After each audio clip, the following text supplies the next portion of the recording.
Some days just feel normal, right? Like any other Tuesday morning. I was sipping my tea, just scrolling through my phone, when I saw a strange charge on my credit card, a really big one, and my stomach just dropped. It wasn't just a simple mistake. It was my daughter-in-law, Bethany, and what I found broke my heart. It led to legal claims and everything got so confusing. What happened next shocked everyone. Before we continue, tell me in the comments, where are you watching from? I'd love to know. I remember that Tuesday like it was yesterday, even though it feels a lifetime ago now. The morning sun was just hitting the kitchen table, making my usual cup of Earl Grey tea look extra inviting.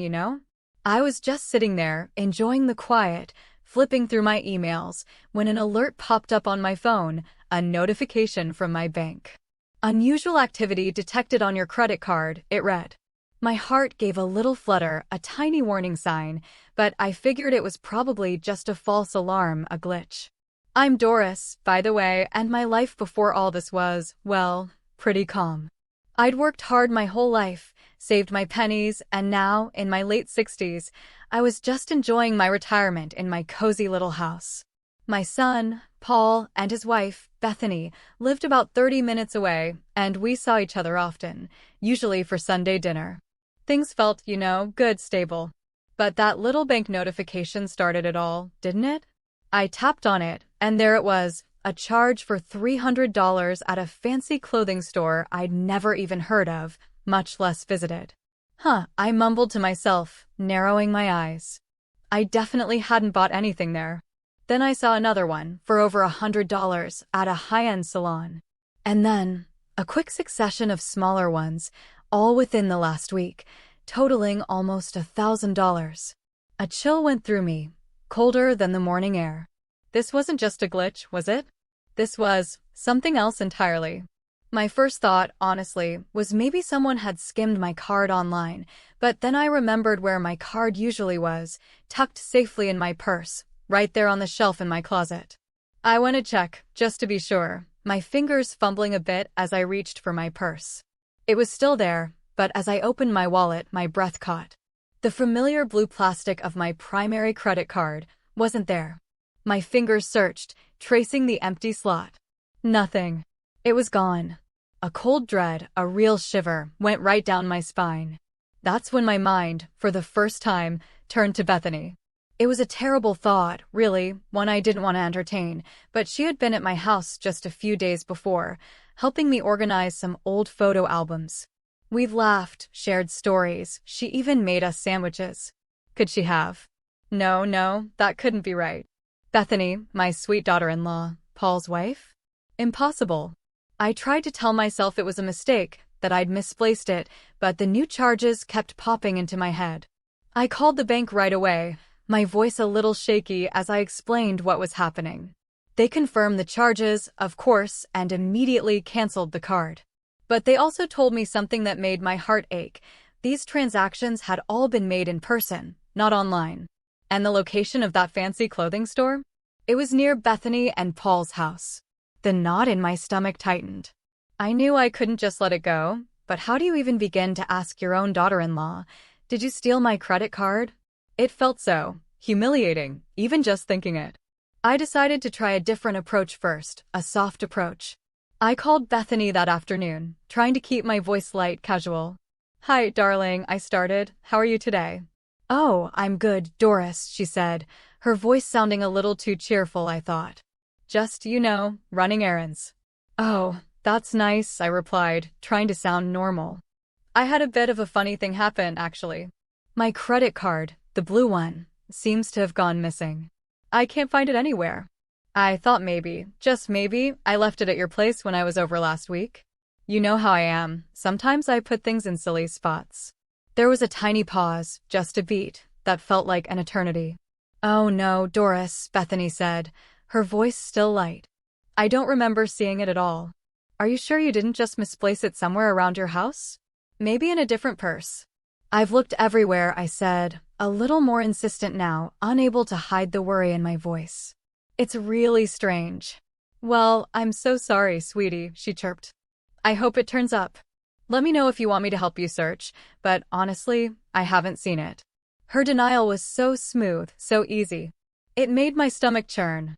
She sounded so convincing, so innocent, but deep down, a cold certainty was starting to form.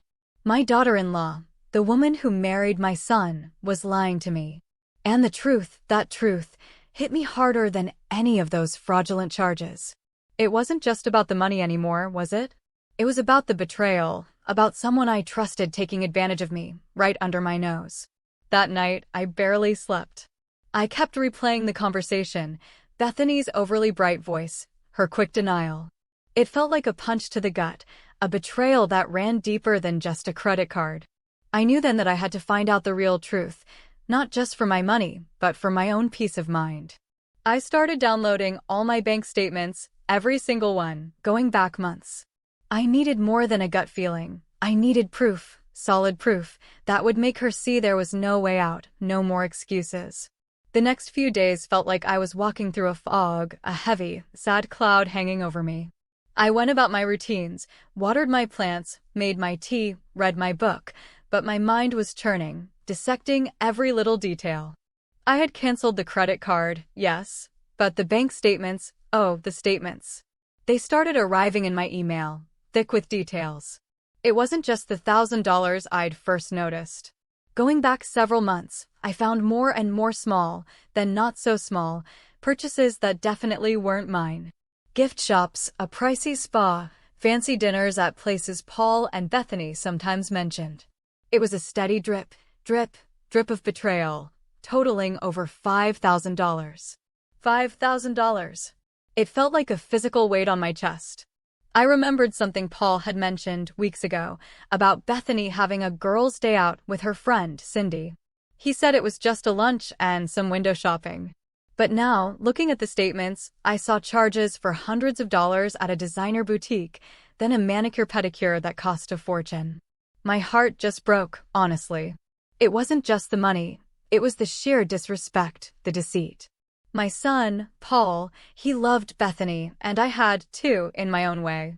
I had welcomed her into our family with open arms, tried to be a good mother-in-law, always supportive. And this was how she repaid that trust? I knew I needed to talk to Paul, but the thought filled me with dread. How could I tell him his wife, the woman he chose, was stealing from his own mother? It felt like tearing a part of him away. But I couldn't just sit there, letting her continue, could I? I decided I needed undeniable proof. I called Joyce, my best friend, for advice. She's always been so level-headed, you know? Joyce, I started, my voice tight, I need to talk to you about something awful. I explained everything, the missing card, the charges, Bethany's denial. Joyce listened patiently, her usual cheerful voice turning serious. Doris, she said, you need more than just bank statements. Can you check any security cameras, maybe at the places she bought things? Or even around your own house? My house? I asked, confused. I didn't have cameras. No, but some stores do, she clarified. And if she spent that much money, maybe she's been having other problems? Things she's hiding from Paul. That got me thinking. Paul and Bethany had recently taken out a loan for some home renovations. Paul had seemed a bit stressed about money lately, always saying things like, "We're really stretching ourselves thin, Mom." At the time, I just thought it was normal homeownership stress. Now, a cold suspicion crept in. Was Bethany's spending addiction bigger than just my credit card? Could it be affecting Paul too?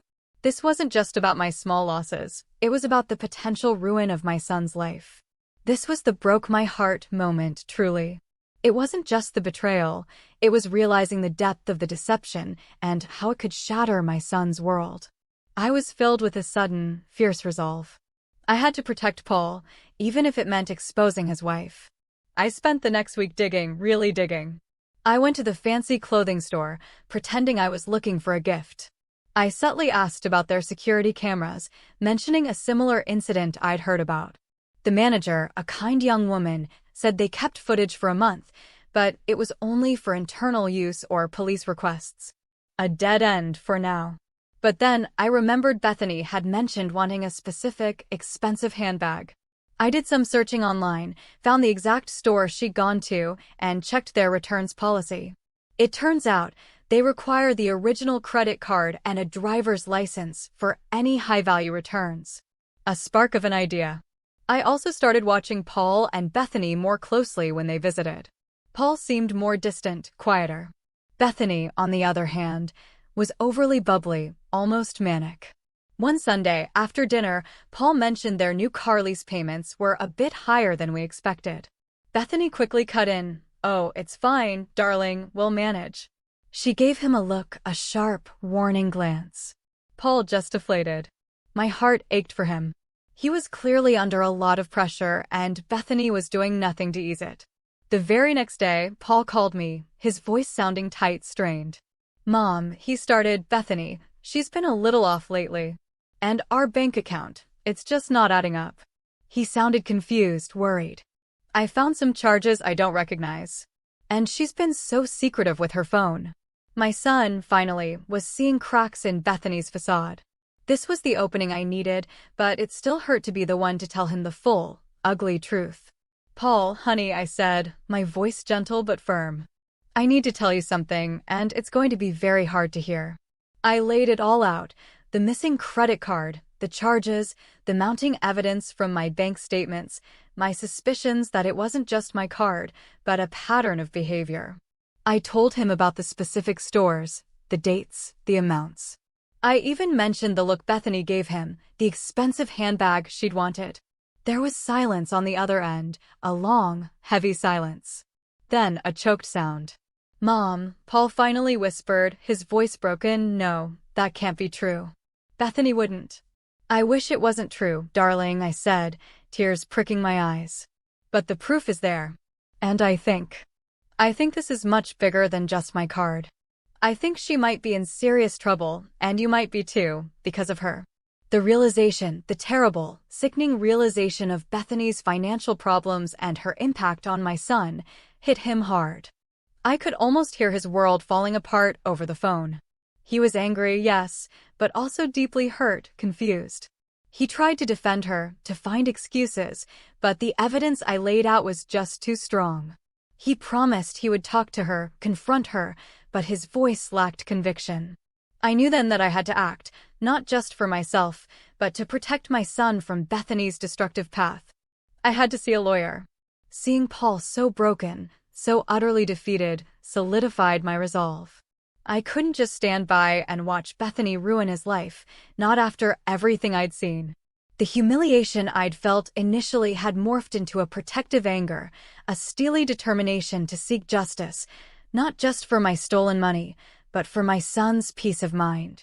I knew I needed professional help, so I made an appointment with Mr. Albright, a lawyer Joyce had recommended, someone known for being sharp and fair. Walking into Mr. Albright's office felt daunting. The walls were lined with thick books, and the air smelled of old paper and serious business.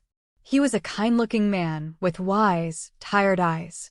I laid everything out for him: the missing card, the bank statements detailing over $5,000 in fraudulent charges, Paul's growing suspicions, Bethany's evasiveness. I showed him the specific transactions, pointing out the dates and locations that correlated with Bethany's movements. Mr. Albright listened intently, making notes. "Doris," he said, after I'd finished, his voice calm, "this is more than just credit card fraud. This is a pattern. And the amounts, they suggest a deeper issue." He then asked about Paul's finances, their joint accounts, any recent loans or large purchases. I told him about the home renovation loan and the new car lease. "And you said Paul mentioned Bethany being secretive with her phone?" he inquired, raising an eyebrow. "That's a common indicator of hidden activity, financial or otherwise."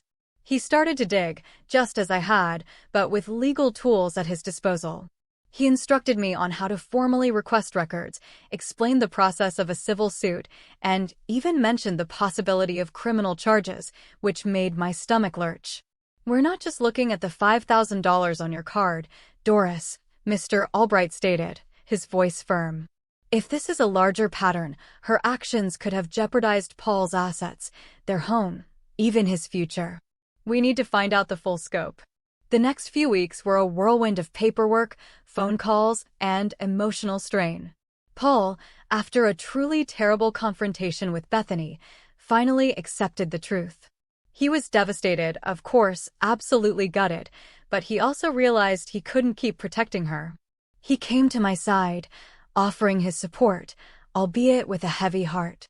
"Mom," he said one evening, his eyes red-rimmed, I can't believe it. Everything was a lie. "I know, honey," I whispered, holding his hand. "But we'll get through this, okay? We'll fix it." Mr. Albright's investigation started to bear fruit. He found that Bethany had not only maxed out my credit card, but she had also taken out several high-interest payday loans in Paul's name without his knowledge, forging his signature on some documents. She had also quietly drained a significant portion of their joint savings, money they had been putting aside for a down payment on a larger home. And the renovation loan? Most of it hadn't gone to renovations at all, but into her personal accounts, which she then used to cover gambling debts. Gambling debts. That was the shocking what I found that really broke my heart. She had a serious, hidden gambling addiction, and it explained everything: the secrecy, the erratic behavior, the desperate need for money. The total amount of her deceit, including my credit card, the payday loans, the drained savings, and the misdirected renovation funds, was over $400,000. $400,000. And the legal claims could easily exceed $500,000 with punitive damages and interest. When Mr. Albright presented the full picture to Paul, my son almost collapsed. She gambled it all away," he choked out, disbelief warring with anger. "Our future? Our home?" It was a profound, shocking betrayal that dwarfed anything I had imagined. The legal process moved forward. Mr. Albright filed a comprehensive civil suit against Bethany for fraud, theft, and forgery. We sought to recover not just my stolen funds, but Paul's lost savings, the money from the fraudulent loans, and compensation for the emotional distress caused. Bethany, initially defiant, tried to deny everything. She even tried to spin a story about Paul knowing and agreeing to everything. But the evidence Mr. Albright had painstakingly gathered, bank records, forged signatures, witness statements from loan officers, and even security footage from a casino proving her gambling habits, was overwhelming. In a tense mediation session, Bethany sat across from us, her face pale, her usual cheerfulness completely gone. Mr. Albright laid out the evidence, piece by damning piece. She tried to interrupt, to deflect, but there was no escaping the truth. Her lawyer, seeing the rock-solid case against her, urged her to cooperate. Finally, she broke down, sobbing, confessing to her addiction and her desperate, terrible actions. Paul just sat there, looking at the woman he married, a stranger revealed before his eyes. It was a raw, painful moment, but also a moment of profound clarity. The humiliation I had felt, the heartache, it was all being vindicated, exposed to the light. The settlement was swift and decisive.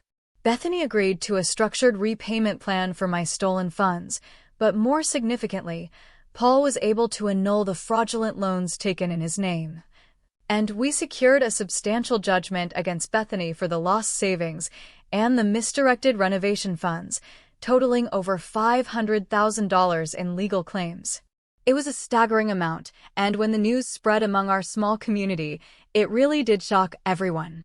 Nobody, not even Paul, had grasped the true extent of Bethany's deception.